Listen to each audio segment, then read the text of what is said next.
কয়েক মাসের ব্যবধানে ভগ্নদশা নতুন রাস্তার ক্ষোভে ফুঁসছে এলাকাবাসী। মালদার মানিকচক ভূতনি দক্ষিণ চণ্ডীপুর গ্রাম পঞ্চায়েতে 2 লক্ষ টাকার ব্যয়ে তৈরি 53 মিটার রাস্তা বেহাল অবস্থা। ভূতনির সনাতন টোলা রাসমেলা এলাকায় গেলেই দেখা মিলবে এই ভগ্নদশা। গ্রাম পঞ্চায়েত প্রধানকে এই প্রসঙ্গে জিজ্ঞেস করা হলে সরাসরি সাফাই দেন পাশে নাকি পুকুর রয়েছে, সেই পুকুরের জন্যই ভারী বৃষ্টিপাতের জন্য রাস্তার এই অবস্থা। নিম্নমানের কাজের অভিযোগ তিনি সাফ জানিয়ে দেন, কাজে কোনো নিম্নমানের সামগ্রী ব্যবহার করা হয়নি, কিন্তু উল্টো দিকে স্থানীয়দের অভিযোগ নিম্নমানের সামগ্রী দিয়েই কাজ করার ফলেই রাস্তার এই অবস্থা। 3 ইঞ্চির বদলে কোথাও 2 ইঞ্চি 2.5 ইঞ্চি ঢালাই করে ছেড়ে দেওয়া হয়েছে। স্থানীয়রা আরও অভিযোগ করেন, এলাকায় নিম্নমানের কাজ না করলে 2 মাসের মাথায় কী করে নতুন রাস্তা এরূপ ভগ্নদশা হয়। প্রশাসনের দৃষ্টি আকর্ষণের আবেদন জানিয়েছেন এলাকাবাসী।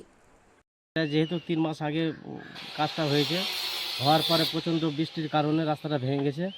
সেই রাস্তাটাকে আমরা আবার রিপেয়ারিং, পঞ্চায়েত থেকে আবার রিপেয়ারিংটা করব। আচ্ছা, স্থানীয় বাসিন্দারা অভিযোগ করছে যে 6 ইঞ্চির পরিবর্তে ওখানে 2.5 ইঞ্চির ঢালাই করেছে। না, সেটা তো সেটা যদি অভিযোগ থাকতো সেখানে তখন কমপ্লেন করতে পারতো, কিন্তু সে তখন তো কমপ্লেন করেনি। কারণ কাজটা হয়েছে, কাজটা হওয়ার পরে এনএস সাহেব যে মেপে টেপে তারপরে বিল ছেড়েছে। নিম্নমানের কাজ করা হয়েছে, সঠিক পরিমাণে সিমেন্ট, পাথর বা বালি ব্যবহার করা হয়নি। সেইখানে নিম্নমানের কাজ হয়নি, রুলস নিয়ম দিয়ে কাজ হয়েছে। যেহেতু দুনো পার্শ্বে পুকুর আছে, পুকুরের থাকার কারণে মানে বৃষ্টির প্রচণ্ড কারণে সেটা গতিবেগে ভেঙে গেছে। আচ্ছা, কত টাকার কাজ এবং কত মিটার সেটা কাজ? ওটা আছে 2 লক্ষ টাকার কাজ। কত মিটার কাজ ওটা? কাজ আছে 53 মিটার। 53 মিটার কাজ করা হয়েছে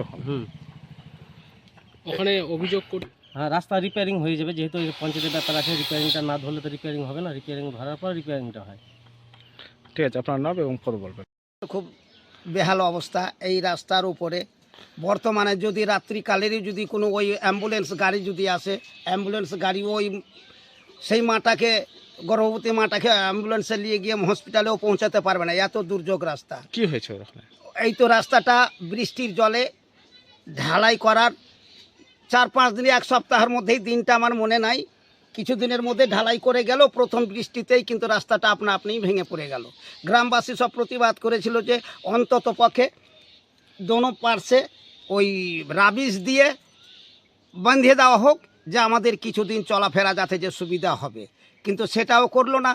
গ্রামবাসীরা বলেছিল, আবদার করেছিল যে আচ্ছা যদি দামও ভাঙতে পারেন তাহলে আমাদের শিডিউলটাকে দেখান। শিডিউলটাও দেখান যে শিডিউল দেখে কোনো লাভ হবে না, শিডিউল অনুযায়ী কাজ আমাদের, তোমাদের আরও লস হয়ে যাবে। এই কথাটাই তারা উত্তর দিয়েছিল। কিভাবে রাস্তা ঢালাই করেছে, কি দেখে? রাস্তাটা ঢালাই ওরা নিজের ইচ্ছা, এটা পার্টির যুগ, টিএমসির যুগ। তারপরে এই প্রধান আসলো, প্রধান এসে বলে গেল যে যেটা করছি এটাই ভালো, এর চাইতে আর বেশি কিছু করা যাবে না।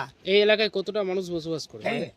এটাতে এই বুথে মানুষ আছে 13,965টা। এই রাস্তা দিয়ে 1300 মোটামুটি না হলো 250 থেকে 300 লোক চলাফেরা করে প্রতিদিন। তারও বেশি হয়। দেখছেন তো রাস্তাটা কিভাবে করা হয়েছে, ঠিকঠাকভাবে করা হয়েছে কি মনে করছেন?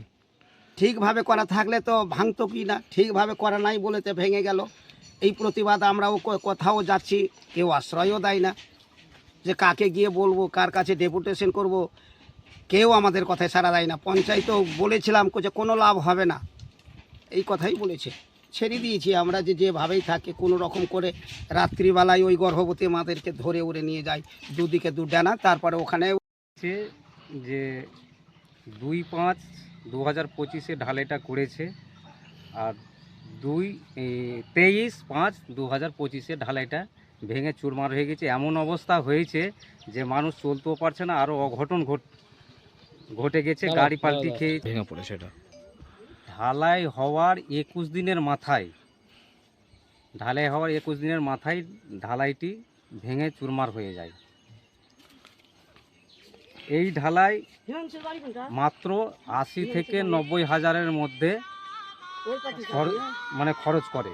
বাকি টাকা 2 লাখ হোক 3 লাখ হোক, কিন্তু এই টাকা কোথায় গেল?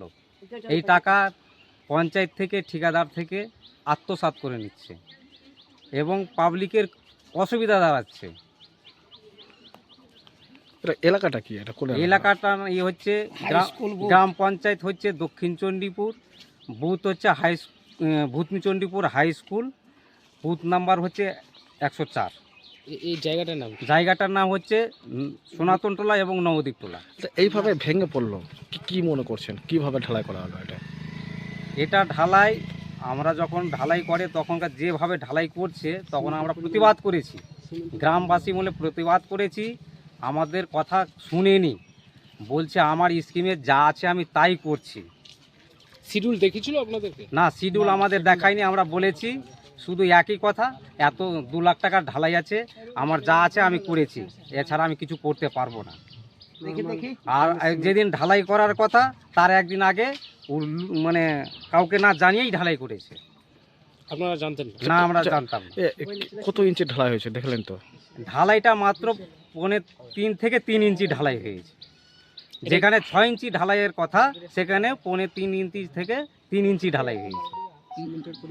সিমেন্টের পরিমাণও খুব অল্প, সিমেন্টে এবার ড্যামেজ, আবার যেটা সিমেন্ট নিয়েছিল তার থেকে 10 বস্তা আবার ঘুরিয়ে নিয়ে চলে গেছে। এইভাবে করছে কেন? এইভাবে আমরা বলছে যে পঞ্চায়েত টাকা খাচ্ছে, আমাদের কাটমানি যাচ্ছে, এই সব ভাষা বলে ঠিকাদার পার হয়ে যাচ্ছে। কে ঠিকাদার কি ছিল? ঠিকাদার ছিল মনোজ মণ্ডল। এর কি কাকে দায়ী করছেন এর পিছনে আপনারা? এর পিছনে আমি প্রধান এবং ঠিকাদারকে দায়ী করছি। যেহেতু পঞ্চায়েত থেকে ঢালাই, তো গ্রাম পঞ্চায়েতের প্রধান এবং ঠিকাদারকে আমি দায়ী করছি। রাস্তা তো ভেঙে পড়েছে, কিভাবে যাতায়াত হচ্ছে এখন কি দেখছেন? খুব কষ্টভাবে হচ্ছে। হ্যাঁ,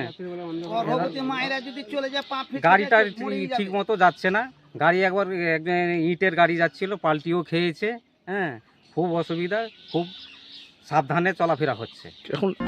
আপনিও কি মুরগি প্রতিপালন করে আর্থিক লাভের মুখ দেখতে চান? হরেক রকম প্রজাতির মুরগির শাবক লালন পালন করে বিক্রয় করে লাভবান হতে পারবেন খুব সহজেই। তাহলে আর চিন্তা নেই, আপনার জন্য প্রচেষ্টা নিয়ে এসেছে সেই সুযোগ। একই ফার্মে হরেক রকম প্রজাতির মুরগি পেয়ে যাবেন এখানে রয়েছে করকনাথ মুরগি, এছাড়াও আছে গিনি, ফ্রিগেল, টার্কি দেশি, এছাড়াও কোয়েল মুরগির শাবক। পাইকারি এবং খুচরো বিক্রয় করা হয়। যারা মুরগি পালন করে লাভবান হতে চান তাদের সকলকে আহ্বান জানাই আমরা। আজই চলে আসুন আমাদের প্রতিষ্ঠানে। আমাদের ঠিকানা মহারাজাহাট, রায়গঞ্জ, উত্তর দিনাজপুর। মোবাইল নম্বর 8250428960, 8145717292, 9907063902। শিক্ষাই জাতির মেরুদণ্ড। ছোট ছোট শিশুদের প্রাথমিক শিক্ষা পরিপূর্ণ না হলে আগামীতে সেই শিশুরা সঠিক পথে চলতে গিয়ে হোঁচট খায়। শিশুদের এই শিক্ষার প্রয়োজনীয়তাকে সামনে রেখেই গত 1 বছর ধরে পরিষেবা দিয়ে চলেছে জিনিয়াস এডুকেয়ার একাডেমি। শিশুদের অত্যাধুনিক শিক্ষায় শিক্ষিত করে তোলার একমাত্র বিশ্বস্ত প্রতিষ্ঠান এই একাডেমি। এখানে অভিজ্ঞ শিক্ষক শিক্ষিকা দ্বারা যত্ন সহকারে মাতৃভাষা বাংলা মাধ্যমে পড়ুয়াদের শিক্ষা দেওয়া হয়। একেবারে খেলার ছলে বিনোদনমূলকভাবে বাচ্চাদের এখানে পাঠ দেওয়া হয়। পড়াশোনার পাশাপাশি বাচ্চাদের বিনোদনের ব্যবস্থাও রয়েছে এখানে। তাই আপনার বাচ্চাকে ছোট থেকে অভিনব শিক্ষায় শিক্ষিত করে মানুষের মতো মানুষ করে তুলতে হলে এই শিক্ষা প্রতিষ্ঠানের উপরে ভরসা করতেই হবে। আমাদের ঠিকানা জিনিয়াস এডুকেয়ার একাডেমি, স্থান ঘুঘুডাঙ্গা মোড়, পোস্ট ভূপালপুর, রায়গঞ্জ, উত্তর দিনাজপুর। মোবাইল নম্বর 9563630109 অথবা 7029042308।